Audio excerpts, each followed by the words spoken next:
doutora, cientista política Priscila Lapa. Prazer voltar a conversar com a senhora aqui no programa, viu? Obrigada pela oportunidade. Para a gente repercutir, professora, os números do IPEC, quais são as novidades que essa nova pesquisa traz?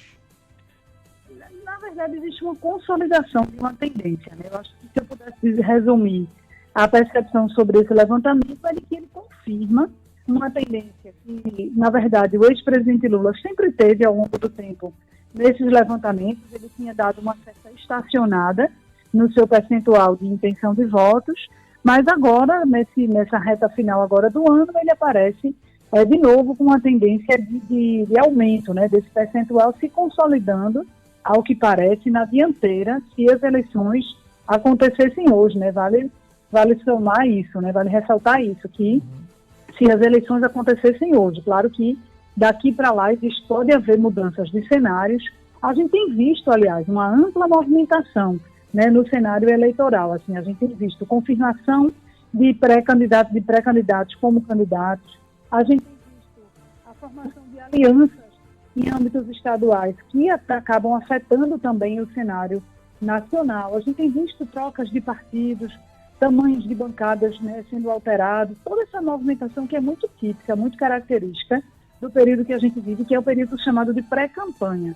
Então, dentro dessa movimentação, de todos os fatos que a gente pudesse resumir, digamos assim, do último trimestre, que é justamente a filiação de Sérgio Moro ao Podemos com o lançamento, digamos assim, da sua pré-candidatura, a questão da definição do PSDB sobre o candidato ser Dória e não Eduardo Leite, todos esses fatores aí da conjuntura, e aí a gente olhando o próprio desempenho do ex-presidente Lula, que vem um dado que chama atenção e que tem a ver com esse percentual de votos, é o crescimento digital, né? A gente sabe o quanto os partidos mais à direita e o quanto os integrantes de partidos mais ligados a Bolsonaro e o próprio presidente Bolsonaro, seus filhos, eles têm uma expertise de atuação nessas mídias digitais maior do que os partidos mais tradicionais, né? Inclusive tem levantamentos mostrando, se a gente for medir assim, por um indicador básico de número de seguidores, né, o PSL, quando se juntou com o DEM, por exemplo, ele tinha o triplo do número de seguidores que o DEM tinha sozinho, né? Mas nos últimos dias, nas últimas semanas, o ex-presidente Lula vem fazendo alguns movimentos digitais, pontuando, inclusive, picos de audiência em algumas de suas entrevistas, da sua atuação. E isso pode estar ajudando, né? Eu acho que é um fator que pode estar ajudando no crescimento dessa intenção de voto, além da própria questão da economia. Existia uma expectativa de recuperação, de pujança, com a chegada do fim do ano, que a gente sabe que é quando são injetados mais recursos na economia, com o 13º salário, tudo mais, circula mais dinheiro na economia, mas parece que até o momento a economia não reage. Eu estou falando nem dos macroindicadores, eu falo para o cidadão, né, do cidadão sentir na pele, né? Então, nesse sentido, é explicável que o percentual de votos do presidente Bolsonaro se mantém abaixo, né, combinando com outras pesquisas, com outros institutos que falam de uma avaliação negativa crescente, né, também do presidente. Eu acho que tem para terminar esse comentário, um último fator que pode estar influenciando nesse cenário é justamente a volta do temor das pessoas sobre a pandemia, né? Esse era um tema que parecia mais, nas últimas pesquisas, um pouco em declínio, as preocupações do cidadão reduzidas em relação a essa questão, mas com essa questão da variante Ômicron e com o que está acontecendo na Europa, isso tem gerado talvez um cenário de maior agonia, né, de maior corre-corre em relação a esse medo, esse receio de que a gente possa vir a ter que passar por novos lockdowns, por novos números de mortos.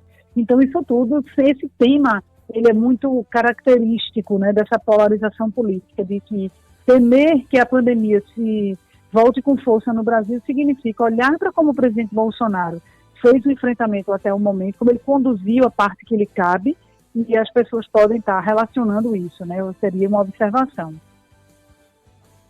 Professora Priscila Lapa, quando a gente comenta com um bolsonarista, ou quando a cada rodada de pesquisas divulgadas a gente percebe a tentativa de descredibilizar os institutos de pesquisa. Se alguém for questionar, por exemplo, a um bolsonarista, você viu os dados aqui da IPEC, a diferença, a vantagem está grande. E assim, todas as pesquisas que são divulgadas, o ex-presidente Lula sempre aparece na frente, com um percentual, algumas com um percentual maior de vantagem, outras com um percentual menor. Ao ver essa pesquisa ontem, eu fiquei pensando o seguinte: ao término dessas eleições, duas coisas podem acontecer. Ou os institutos vão se consolidar, de fato vão estar relatando a verdade, mas se aquilo que os bolsonaristas dizem, de que esses números são manipulados, isso aí não existe. Se isso aí de repente se confirmar, pode esquecer pesquisa de opinião, né? Qual a sua opinião acerca dessa divergência ou desse descrédito dos bolsonaristas com relação às pesquisas? Na verdade, os bolsonaristas, eles desacreditam de tudo que não venha de Bolsonaro, né? Qualquer coisa que não venha de Bolsonaro não serve. Ciência não serve, vacina não serve, enfim, tudo que não emana do próprio presidente ou dos seus filhos ou das pessoas mais ligadas a ele viram motivo de contestação. A própria imprensa é muito esse símbolo também, mas isso não é também exclusivo do bolsonarismo, né? Os partidos de esquerda, muito ligados ao ex-presidente Lula, também gostam muito de criar a ideia de que os veículos de comunicação atrapalham do desempenho do ex-presidente, não noticiam com entusiasmo o que deveriam noticiar, enfim, tem toda essa narrativa. Isso é muito típico do momento atual, da conjuntura em que a gente vive nas democracias, não é exclusivo do Brasil. Agora, o fato é o seguinte, é que não dá para comparar o que a gente não vai poder medir, o que os institutos de pesquisa, e aí tem acho que o que é importante dizer é que hoje são muitas metodologias. O número antigamente você tinha praticamente 2 ou 3 institutos que tinham abrangência nacional e capacidade de fazer pesquisas seguras do ponto de vista orçamentário, né, em âmbito nacional, para contemplar o que a ciência diz, do número mínimo de pessoas, da amostra, de tudo, da estratificação do eleitorado e tudo isso. E aí você tinha erros e acertos, isso não só no Brasil, esse tema é muito debatido no mundo como um todo, quanto realmente os institutos conseguem refletir o sentimento do eleitor e a opinião pública. Com a proliferação dos formatos de atingir e chegar nesse eleitor, hoje tem metodologia de todos os tipos, tem metodologias de institutos que combinam essa questão do ativismo digital com entrevistas realizadas presencialmente, tem a combinação de telefônicas com internet. Se a gente for estudar esse campo, ele cresceu muito nos últimos anos, demonstrando uma proliferação muito grande de métodos. Então, vão ter erros e acertos em métodos que ainda estão sendo testados. Agora, o que não dá, e aí é de certa forma desonesto, é a gente comparar lá na frente o resultado da eleição com esses dados de pesquisa que estão acontecendo agora. Sim. Porque esses dados de pesquisa, aí não é erro ou acerto do Instituto de Pesquisa, é o uso que a gente tem feito dessas informações, porque os institutos hoje, eles estão tirando uma fotografia do hoje, de como as pessoas estão pensando neste momento, e não de como, não é uma projeção do resultado. A gente acaba fazendo isso, tentando imaginar que se as condições se mantiverem como elas estão, a gente chegará nas eleições com esse percentual de votos. Mas existe uma distância muito grande, existe uma volatilidade de opinião muito grande, muito forte, quando a gente observa a quantidade de acontecimentos que podem influenciar todo esse processo daqui até outubro de 2022. A gente pode assegurar, é uma tendência de que, desde que começaram de forma mais intensiva todos os institutos a mensurar a intenção de voto para presidente do Brasil, mostra que o ex-presidente Lula, ele acaba tendo uma vantagem, e eu atribuo fortemente isso às questões da economia, alguns erros de serviço, de mostrar serviço, resultados do governo Bolsonaro, fora dessas questões ideológicas, né? Dentro dessas questões ideológicas, aí é outra discussão. Sim, sim.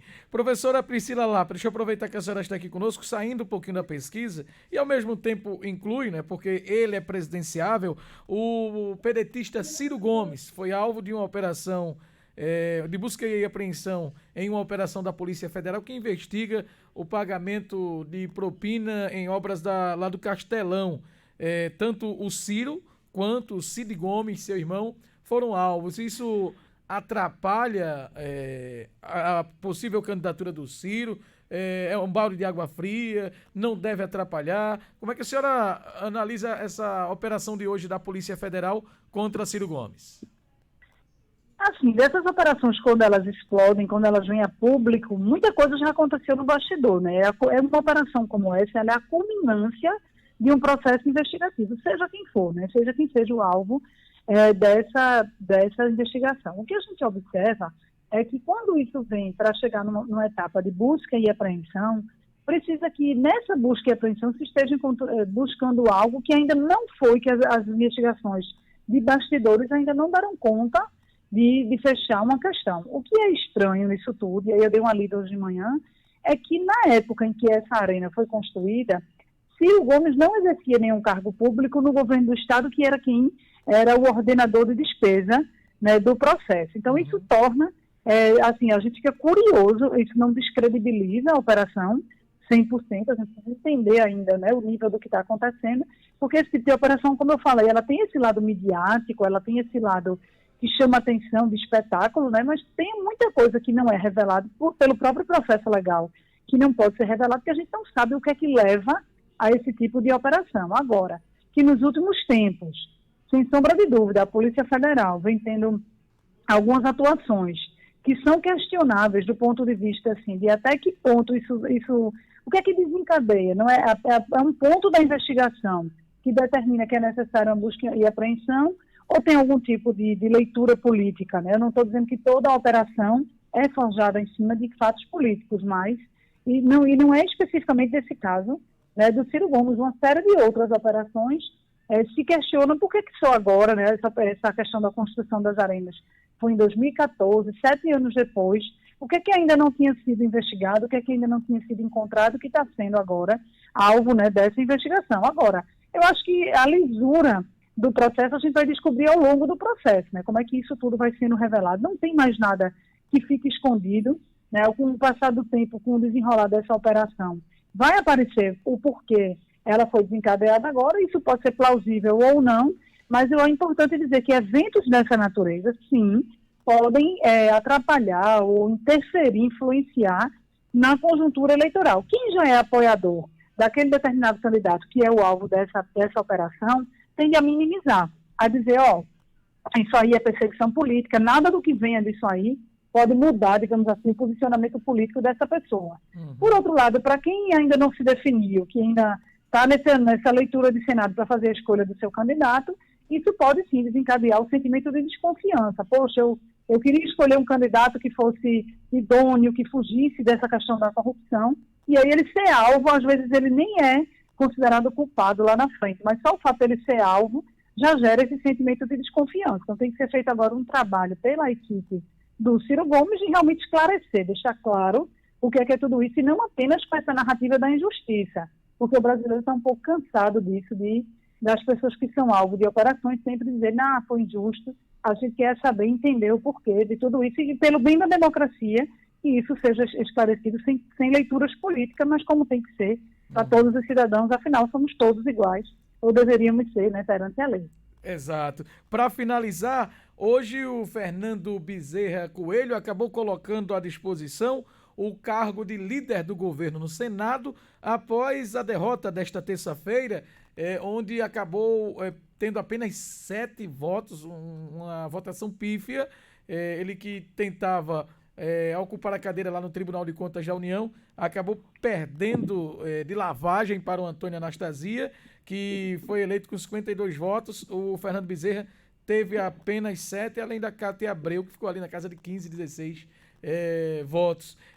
Surpreendeu de forma negativa essa votação obtida por Fernando Bezerra? Veja, muita gente está acreditando isso aí é uma derrota do governo, né? Foi mais uma derrota do governo. Eu não faço essa leitura. Seria se o governo estivesse empenhado em eleger Fernando Bezerra Coelho, e não parece que era o caso. Já se ventilava no dia de ontem, ao longo do dia, e que o governo não queria se envolver nesse pedido de votos para o Fernando Bezerra Coelho, sob o risco de misturar na percepção das pessoas que ele era a favor de alguém que tem processos, que responde a processos na justiça, tem toda essa conexão aí com a Operação Lava Jato. Esse tipo de eleição, ela tem uma lógica muito própria, ela não tem nada a ver com a forma como a gente elege os nossos representantes. A gente elege por uma série de outras motivações. Esse tipo de eleição é a eleição da barganha, do corporativismo. Então, o Anastasia é alguém muito bem relacionado, é alguém que diante de... A gente sabe que o mandato de um senador é muito longo, né? São 8 anos. Muitas vezes o senador se reelege por vários mandatos, ele fica ali anos e anos dentro do Senado, e ele cria laços, ele cria relações de lealdade, de confiança. Então, O que se fala agora é que o Anastasia era alguém muito confiável, independente. Até hoje eu tive a oportunidade de ouvir o ex-senador Cristóvão Buarque falando sobre a Anastasia, dizendo, olha, ele é alguém que é muito bem quisto, não tem, as pessoas podem não militar politicamente do lado dele, mas as pessoas respeitam muito a postura dele. Então, você botar um candidato como esse, olhando o que, é que ele vai fazer no TCU, ele vai julgar contas, recursos, né, o uso de recurso público federal pelos entes federados. E aí os governadores, os senadores têm relações diretas com governadores. Então, o que é melhor para um senador? Escolher alguém confiável. Não necessariamente com quem você vai fazer conchavo, mas alguém que inspira idoneidade, que inspira confiança. Então, o voto no Anastasia foi o voto do corporativismo. Agora, o que restou foi uma briga do governo Bolsonaro contra Renan Calheiros, que virou um dos grandes inimigos hoje de Bolsonaro, do Flávio Bolsonaro especificamente. Então, acabou que o governo recomendou àqueles que foram pedir a bênção ao presidente Bolsonaro, acabou recomendando, olha, Fernando Bezerra Coelho não tem chance, então vota no Anastasia para derrotar a Cátia Abreu, que era a candidata de Renan Calheiros. Então, na verdade, a leitura é muito menos algo contra Fernando Bezerra Coelho, era muito mais a leitura estratégica de Bolsonaro e da sua base era evitar uma vitória de Renan Calheiros. Então, é melhor o neutro do que o inimigo estando no carro. Mas não faz sentido, realmente, uma pessoa que não ganha a confiança plena de um presidente permanecer como líder desse governo no Senado.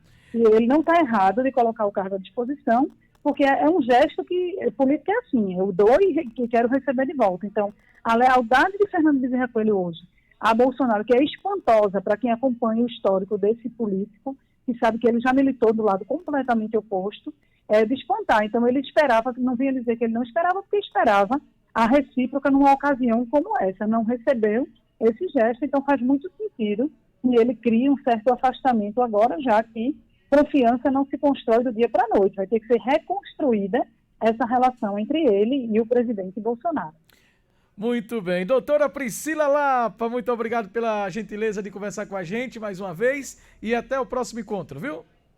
Eu que agradeço. A gente vai se falando e bom trabalho para você. Conversamos, portanto, com a cientista política doutora Priscila Lapa aqui no Pernambuco no Ar.